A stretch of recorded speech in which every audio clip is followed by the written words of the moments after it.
I'm going to read from the book of nonfiction poetry that I'm working on right now, which is titled Savage Objects. And so both my parents passed away in the last year and a half, and that's what this book is about. Can you get closer to the mic? Yeah, I'll go. Let me. How's that? Yeah? Okay. Choosing a favorite flower. The embryo of the animal eye looking skyward. The infernal device. The moon's concave mirror behind the necrotizing finish of the gleaming retina. The sphere which swells. Tides of hot red and yellow. This knot will birth 1,000 spiders. The love which destroys. Unabstracted is her, lashed around pale blue, and an uproar over the obvious mystery of looking, all of these luminous objects. If the prick is what I cannot name, then an empire, the golden thread of fate blackening at the needle's eye, remorseless and uncoded.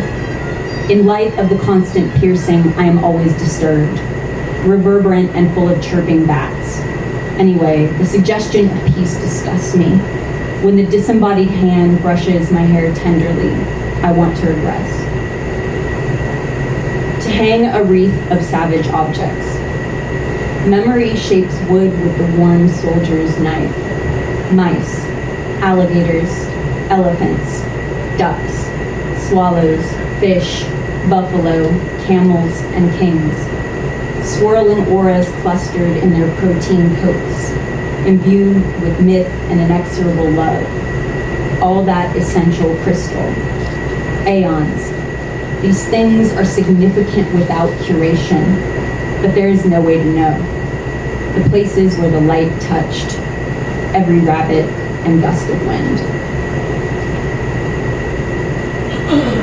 Basic rose anatomy. Alone in totality, straining from anther to hip, delicate leaflets snarled beneath the unbearable no. I imagine despair when this book afflicts me cruelly. All of that time, did she think of me? Naked and incomparable, fiercely, worlds in proximity, if, then I gnarl those sapless atoms into stalks and I eat myself. Swollen with no. Was there any pleasure at all? The soft oceans brimmed white around hulking petals. She told me that she was afraid to die, and I was so godless. Heart of darkness. Overflowing with desperate incredulity, the investigator is plagued with uncertain methodology. A liar pricks like a cat's translucent ear. A thorn where the arteries trembled. All symptoms perfectly aligned.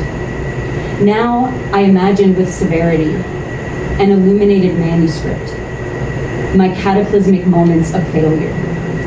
Time stretched just past an invisible demarcation. And again, all of this to document love's hardening plaque. My own, thick and on fire with disease. If she cast a shadow. I pawed relentless through the underwear and the silk wounded me deeply. I think about worms ad nauseum. Beckett and the thing that is unnameable. The rose that is not a joke, or maybe with time, but no.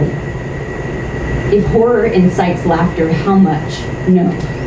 By any other name, all this lace and elastic. One single catastrophe. I elected for the most dramatic. An angel's wing that is also a dog's face. Transparent red and white with the light kneeling down at merciless intervals. Piling wreckage upon wreckage. 15 years without makes anything tremendous.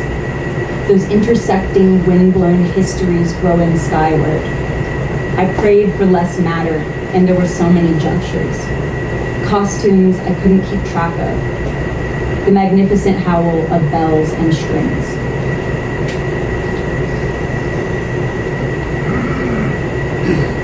Negative space at the visitation.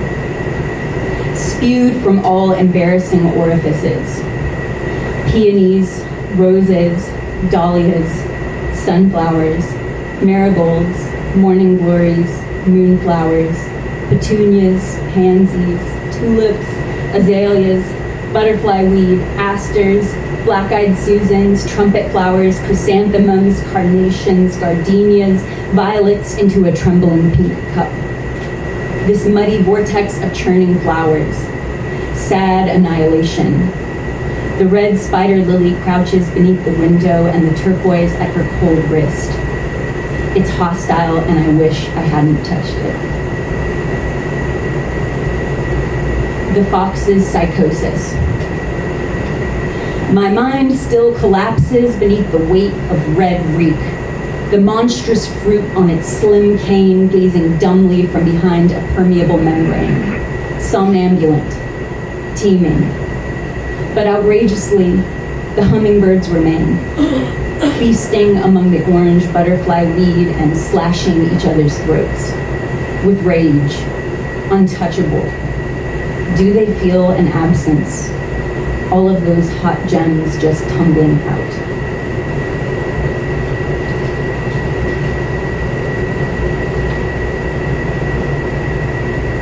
The mind piercer. I'm afraid of the human body, a terror that dissembles. Corporeal abjection and the single moldering drop swallowed by a vast alien ocean. Unstoppable bile.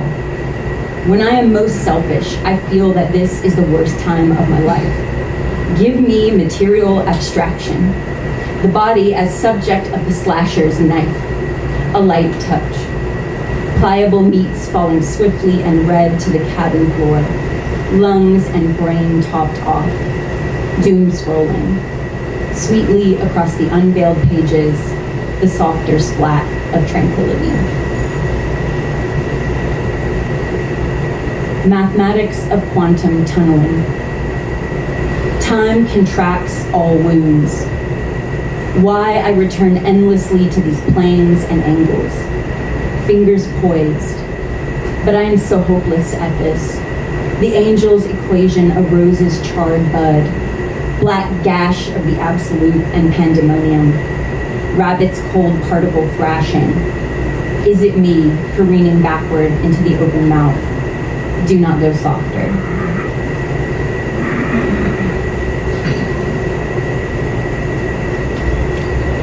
More bloodless than I could imagine. There is a dark bruise on my frontal lobe, but it's redundant to say that everything hurts. I do, in fact, prefer this to the pit of spiral, a nest of coach whips, coiling with all abandon, just fucking on and on, their dry scale scraping out like the theoretical instrument. This dry pitch is a phone line that I didn't answer. A black transmission held taut at the center of a crackling void. She will never read any of my books. Harsher mistress. Stepping into the space that was occupied with resignation. The future and its dread. Sunflower seeds rot from the inside out, and how could I have prevented it? The vertebral column gradually collapsing. Its lividity.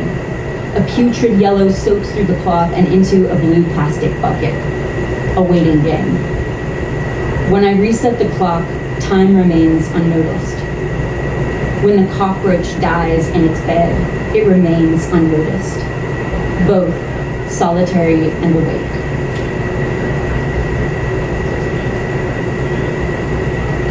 Adaptation. Held firmly by the throat against a quivering pulse. Release. Collapse. Involuntary softening of the anchor root. Can I continue to slice myself along this deteriorating limit? What I desire, undeadened. Our proximity decreases as we spin out into further and opposite ends. Divergent and captive arithmetic of the rhododendron. All desperate fragility. That I am alive hurts. Those placid things moving across green fields with unconcern. The wind combing lightless fingers through my long hair. Two hearts with inches between. stone which passed through the depths. To re-emerge, was that heaven? The brain of the angel exposed to the elements. Wolves made of snow, and just green, green, green. An infinite winding down the drain.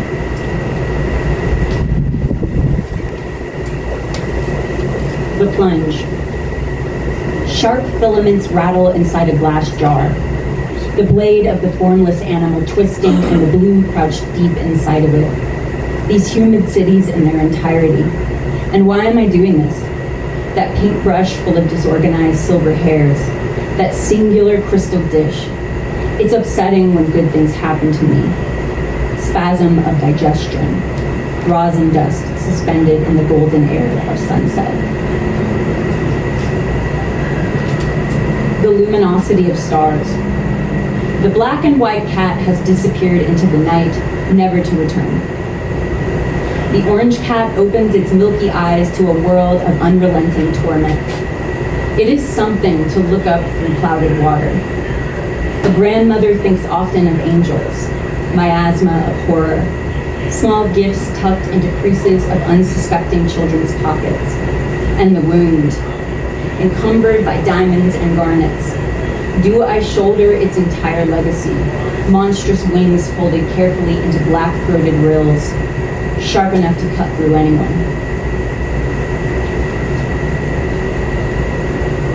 Theory of everything.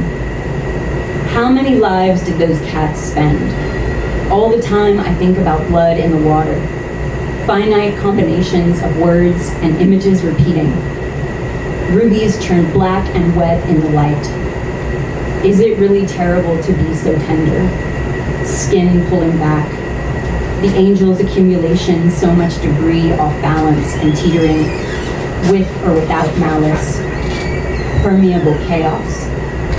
Wading sore and unaided into anything and everything. All these things just happening. Am I only capable of art when there is no alternative? Without history, the objects became meaningless. All of that equipment became meaningless. And somehow this is meant to comfort. Transmutation. The future continues to narrow. Arch of the goat's eye descending into dark water. Does it soften the next blow? Does the meat mallet tenderize this infinitely loosening flesh, unmerciful machinery? Gaze of high resolution. Angels just kept pouring from every open drawer. Little monsters nipped with mindless intention. Hives buzzing across severely broken landscapes. Their ruthless flood of haloed bodies pulled inside out. Gravity well. I will live with my disgust for his soft fingernails, twisting painfully against the wind. I will strike this through tomorrow. There is only so much danger a mind can withstand. More damage than a rapidly sickening body, another question.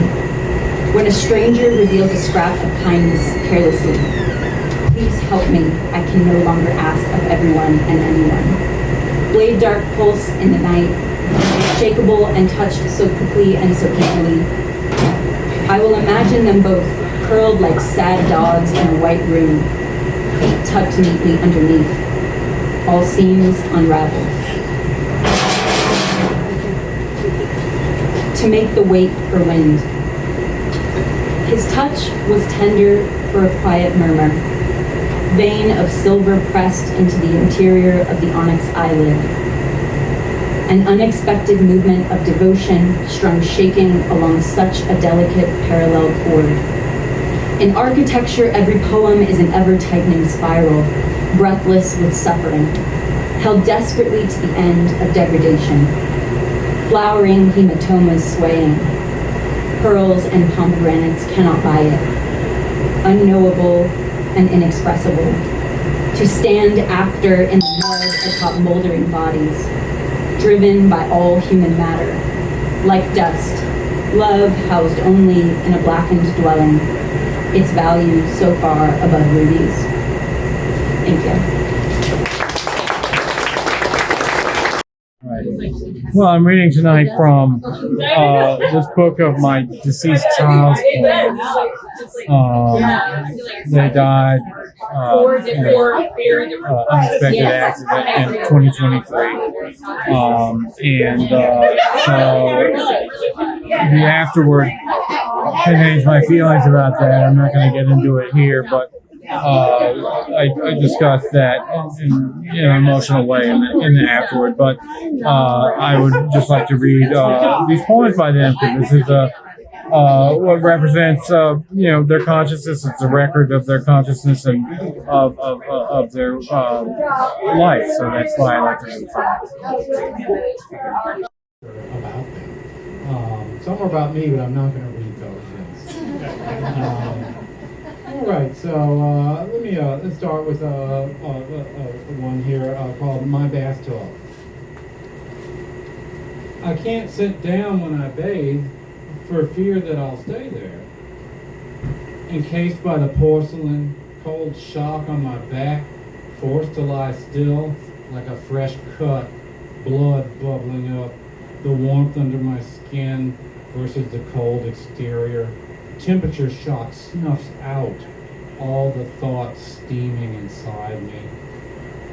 I can't sit down when I bathe for fear that I'll stay there, soaking in my stew of impurities, pruning, melting into the water that embraces me, accepts me with a mother's warmth.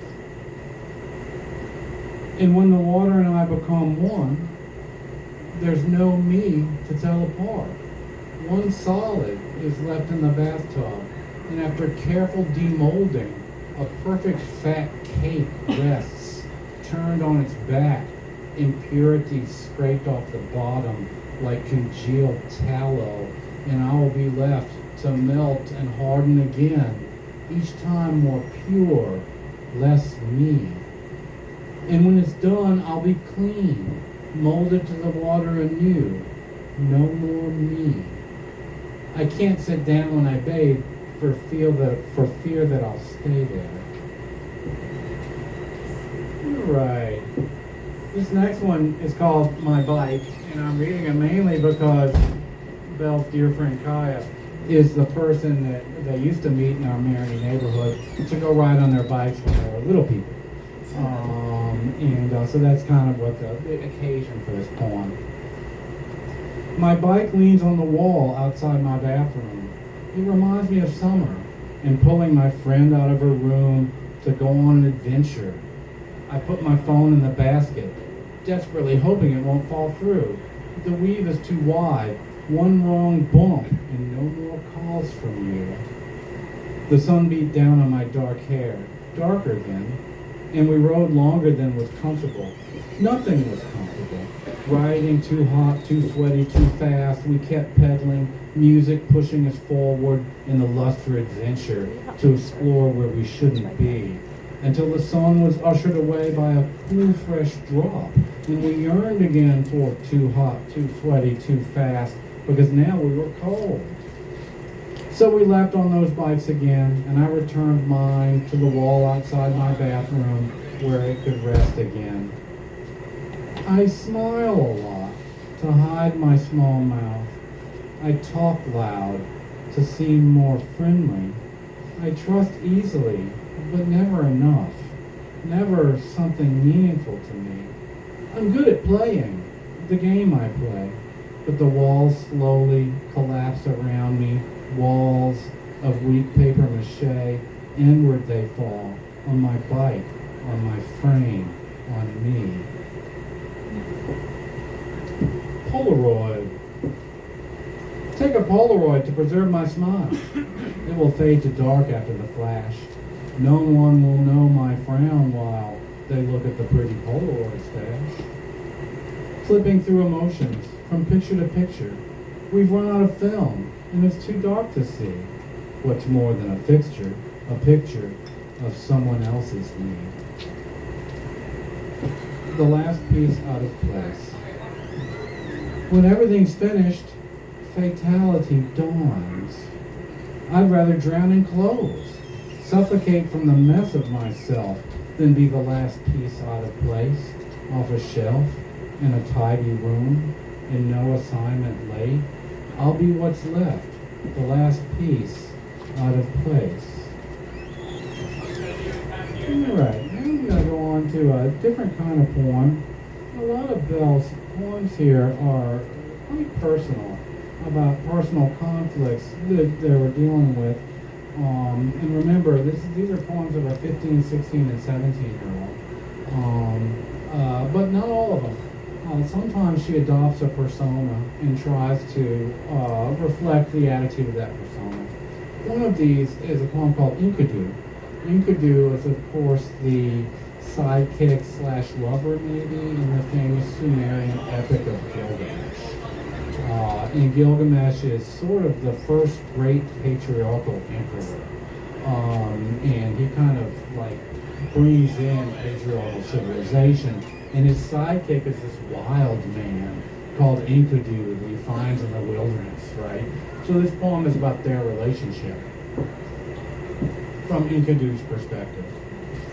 He tried to wield me like his axe. I was but a weapon to the god. I was a star he plucked from the sky. He did like his nemesis, Ishtar. We danced his dance, dangerously, and I fell in love with the war. For he told me his ominous dreams. He was something like never before, an animal in awe of a god that turned me to a man, but still untouchable to me. Death was but another star in his hand. The sun dipped low with the wane of my life, and you could see the man in his eyes. His fate was the burden of grieving for me, as long as stars held up the sky. Oh, I apologize. I've got endless phoning, got a stuff going on with me, but I'll turn that off now. So that, all right. A short little lovely poem called To Be Golden. To be golden, to have butterflies in my hair, to have hummingbirds pause and drink from my cup, to glow and to sway, to be golden among green, to hold the cracked china together, golden fissures. Alright, so that's the end of that one. Now I'm going to one of these other ones that's sort of like a persona, really. Someone that's not really B, but it's sort of making a statement about an expected patriarchal performance of femininity, I think is what this poem is about. It's called Pink. Hand me pink, pretty, virgin and clean, harmless pink, always perfect, discreet. Hand me sleep, pretty and pink, like a cloud, lack of dreams, demure, deep. I'll sip pink and sniff it too. I'll be pink, I'll live it for you. I'll be your perfect virgin pink, so simple and clean, pretty, petite, mute in the night, pink in the sheets. I'll sleep when I'm spent, wake up, repeat. But as long as I'm pink, as long as I'm pure, as long as I'm pretty, as long as I'm yours. When was the last time I feared a short skirt? One wrong move and I reveal my sins, little dashed lines that no longer hurt. But no matter how pink, red will always win. All right. Now I'm going to a couple of ones more about their personal, more autobiographical stuff. Starting with this crack of laughter, called Crack of Laughter. My left shoulder cracks every time I take off my binder, like a burst of laughter has slipped through its poker face, which it keeps to keep up with me. I like to think my body likes me, but it laughs at my poor attempts at passing as me, attempts at being. So when I give up at the end of the day, a small crack of laughter, no longer at bay, My body rejoices. I'm no longer trying anything. I'm not being anything, even me. And then a very similar poem, clothes and body are all I've got. A dotted line, a couple dots, a dash, and a few dark spots. 3 shades of red, of purple too, in blue and some dirty maroon. My upper thigh, my right, my left, the front, the side, wherever's left, a rusty shard, X-Acto blade, a matchbook, or what makes me fade. Cloth and fiber, spun and bound by fiber spun smaller. The needle stabbing in and out, dragging more stuff through to connect 2 pieces of a hindrance. Feel the rough edges, the fraying seams. Feel where it was sewn in the metal clasps. The rough zipper will itch and pull my skin. I just want to rip and keep ripping. The seams popping, buttons flying. Disarm this hindrance like Godzilla would a bomb. I want to stomp and bite and pull at it until it's unrecognizable, and then I will sweep it all into a corner, a safe corner, and I'll sit in my safe corner, opposite, naked, sweaty, sitting. I have a body, just this one. Right, he's got a couple more here. One is about one of our guests here, Miko. There's Miko. And about Miko's purse, which was apparently an object of veneration and affection for Belle. Your purse. Your purse is full of pieces of you to complement every outfit. Little bits of jokes, strewn scraps of love, filling up the huge bag of shit. There's green grapes, of course, and a plastic water bottle, and your laugh in the side pocket. And I'm sure, though I've never seen it, you have a little book of bits, and you pull a page every day. It's what you say, and say again. It's the phrase that leads our way to the adventure's end. That's how you set the stage. You pull a little page out of a book, just one phrase, all in your purse, with every bit of loveliness on earth.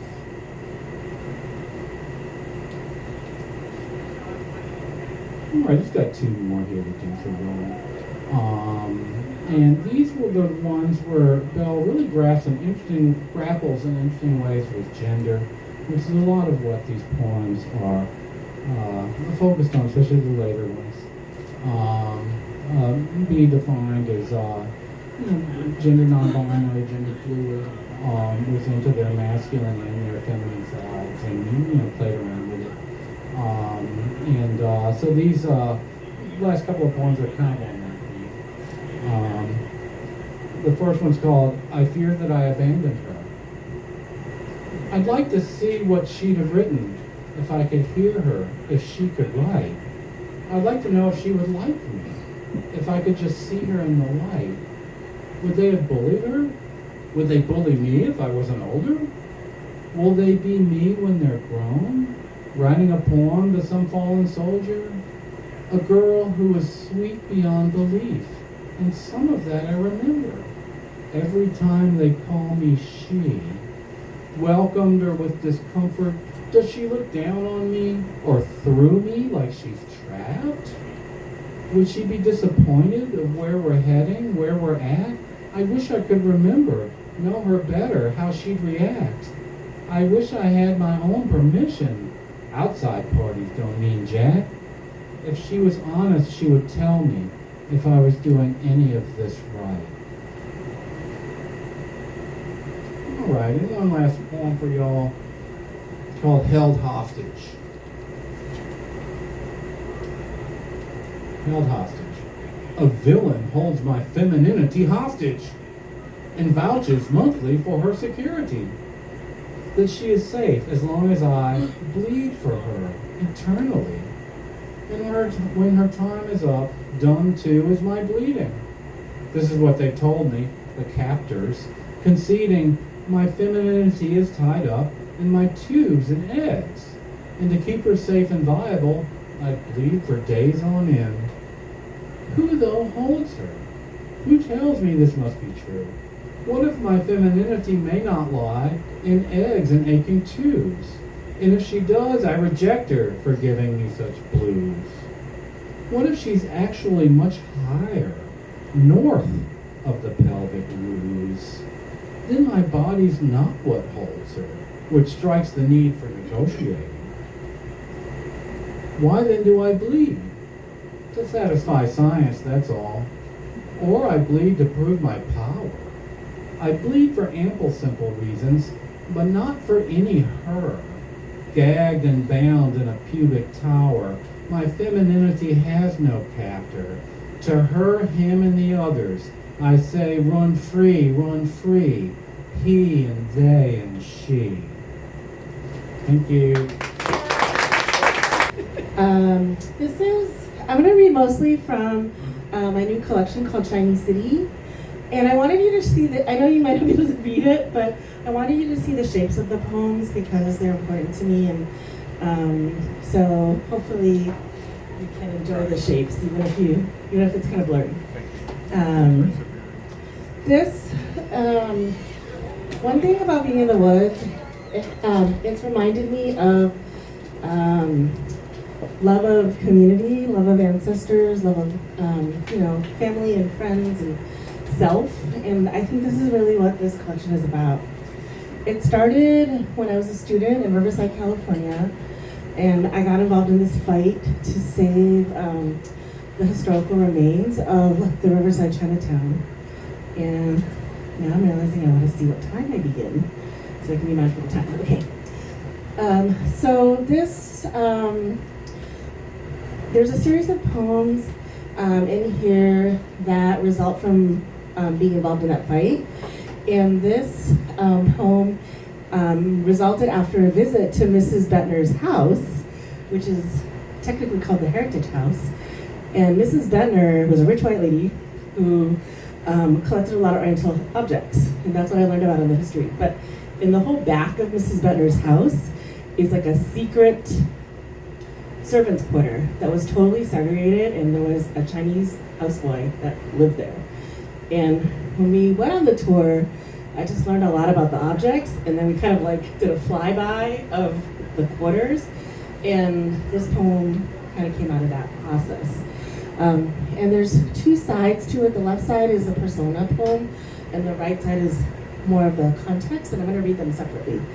And the other thing that I got really fixated on is she had this button system. So she would call him using these buttons. So that shows up in the poem. Oh, thank you, Jeffrey, for helping me display the shapes. Button for Mrs. Bettner's houseboy. Some nights, kitchen sink, drain board, refilled pantry.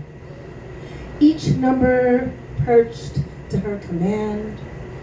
She presses line, lights a room which holds her body. 8, parlor, a cup of tea. 6, bathroom, never rung. A lady's private, keep stories in my closet, waiting for free day. All these years, jewelry box shines, outhouse mine. I know tea leaves, how they drain.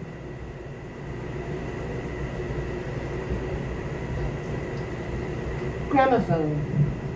Her dead son's portrait glower from parlor. Other one shunts trophies on cheap second floor. Everything in this house has a useless double.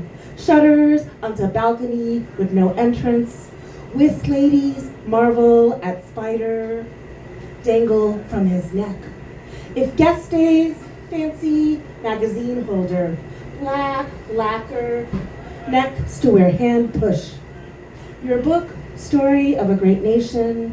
Chinese workers in orange groves stays on shelf. 4 white, 8th and 9th made fire landlords.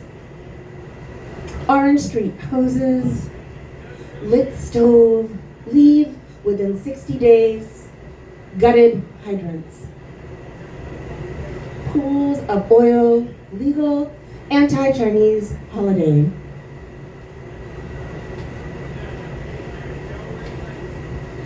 Cyclone consumes sacrifice. Armed boycott. Militia driven out of Hamlet. No alien can fish. Jabbing effigy in the ribs. A legislative war.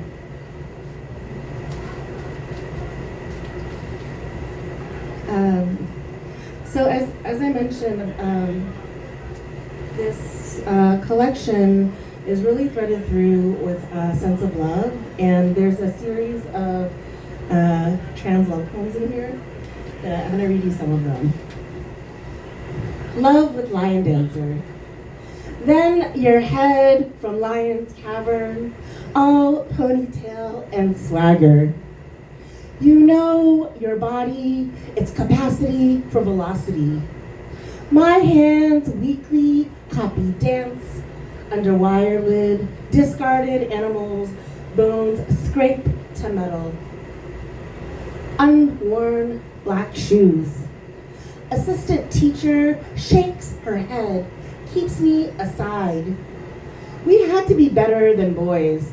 Their easy place in parade route, heavy legs marking time in cold, arms burly from drums. So I fleck and fleck, pray for strong wrists in den's corner. Watch you, my best lovely, through metal gate, leap from tile to tile, over your partner's back, practicing flight.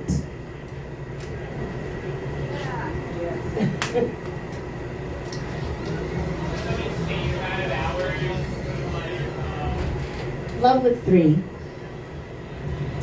One scene with hair we follow drifting low flame. Other with boil water tone to unroll pinch chords. Strain in service for Saturday's blind. Waking cities, throat and pebble sidewalk. Wait those days, wailing whistle. My songbird and I set water on stove, signal her arrival. We happiest when everyone home, from thigh to burner, hip to icebox, all scaleless steamfish eyes. One like more ginger, one green onion, but we each other's ear treasure. Guests offer our silver. One left with all the oranges. One left with big stew pot. One did not cook. We two left cornerstone, deli, paper bag, and roll wax. Then no one touched me and I sold my bed. Key left under doormat, which say welcome.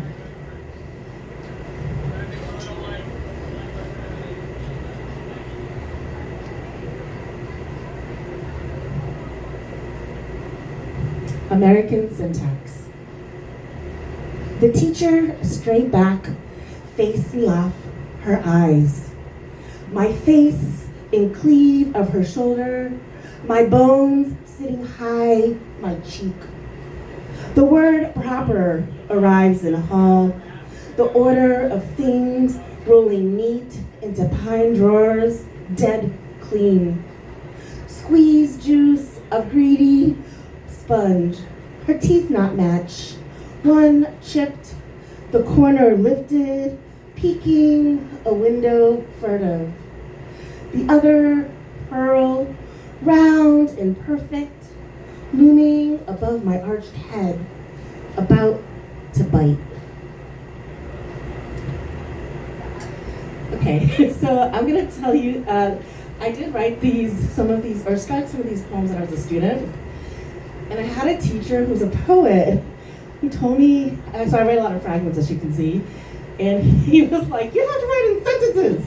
So I was like, I'm kind of rebellious, and I was like, okay, I'm gonna write in sentences. So these poems come out of that struggle in the classroom.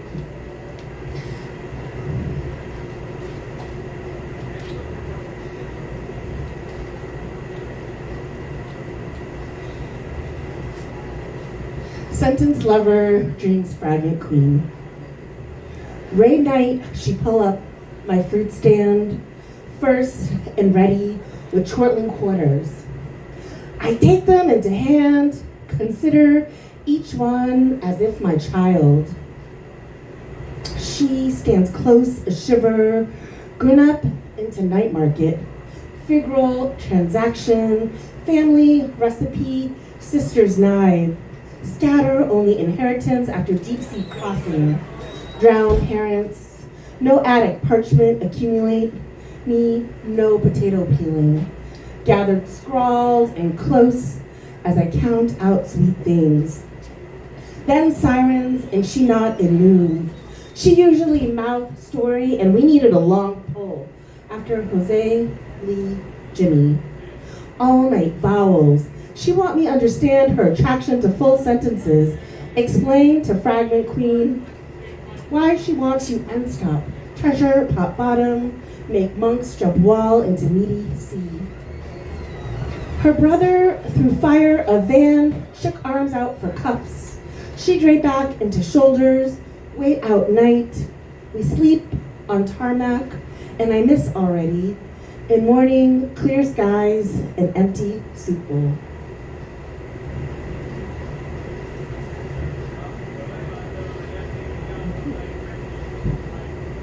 Sentence dolers. Rumor says Monday in homeroom that sentence dolers will wait after school to steal all our phrases. I don't believe him. Go through whole day without preparing. Marble steps, lovely in frost pink bomber jacket. Short shrift hair, one a shrivel arm and one iron pumped. The rest of the prosers flock to her snare. She wants my spare sentence, pear lip into envelope mouth, to second in command. I cannot stop writing complete thoughts, rumor or not, faces me hands, outstretched for more. Okay.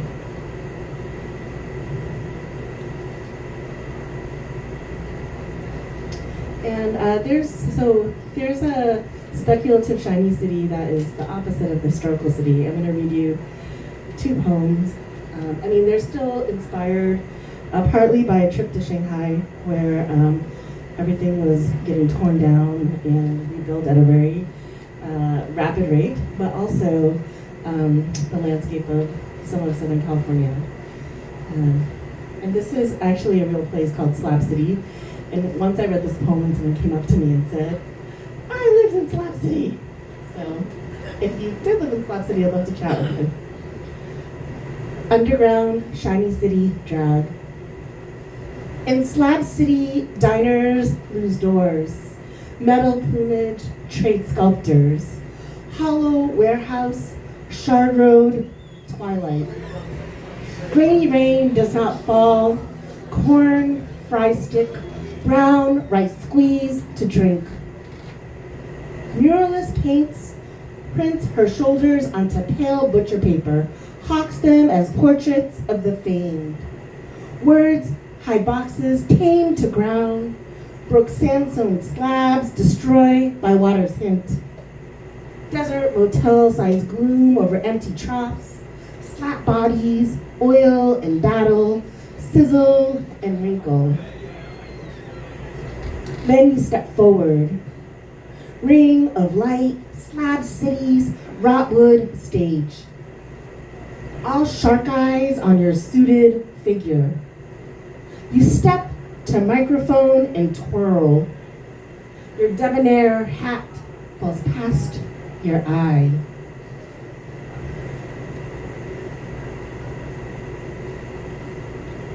Shiny city rummage. The city is made up of buttons. Pearly buttons, luminescent buttons, cranky buttons, tiny buttons like teeth, trumpet buttons with a clatter as a song, buttons with handles, buttons with holes in the middle where their hearts should be, buttons desperate for transfusions, buttons hoping to be zippers, buttons masquerading as the tab of Coke cans, buttons searching for provisions, shriveled and parched buttons desiring, rejected buttons from the floor. We eulogize buttons when the city goes down for the night. And then for this last piece I want to share, I wanted to share something that I wrote here in the woods. I've been writing spells since Trump 1.0 as a way to kind of survive. And I've been asking the audience and community to breathe with me when, like as part of the, I guess, process. And so I'm asking folks to join this improvised breath chorus. When there's a tilde, you can breathe. And I will also, just because I don't know how clear it is, I will also make a gesture. It's an improvised thing, so there's not really a wrong way to do it other than like shouting something oppressive. Please don't do that. And this is from this month. I have been writing these poetry postcards,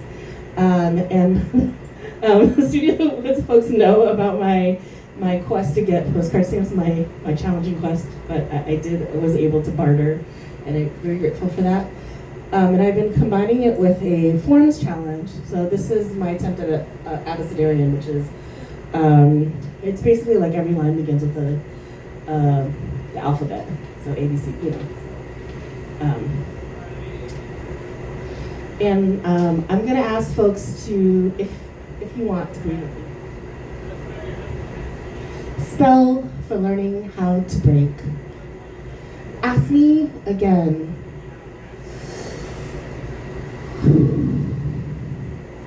But which undersurface still carries song?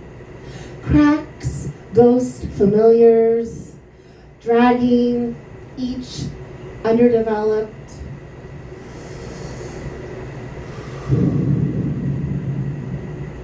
Bud. Grief, a fermented, cryptic rain.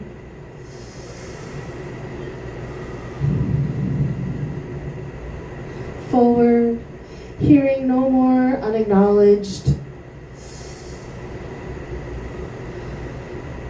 Dead. If these are final green days, joy be on your stretched skin.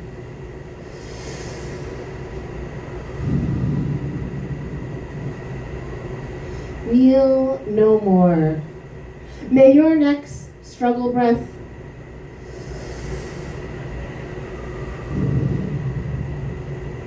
let the weather turmoil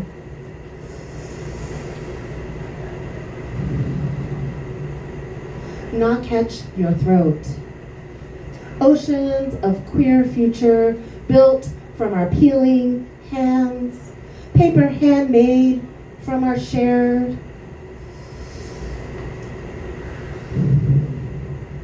language.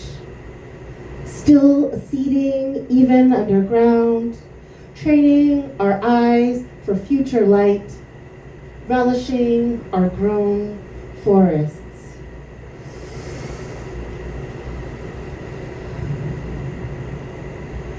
Unknown rivers will widen when all threads converge. You'll find another version, velvet paths, X despite our names.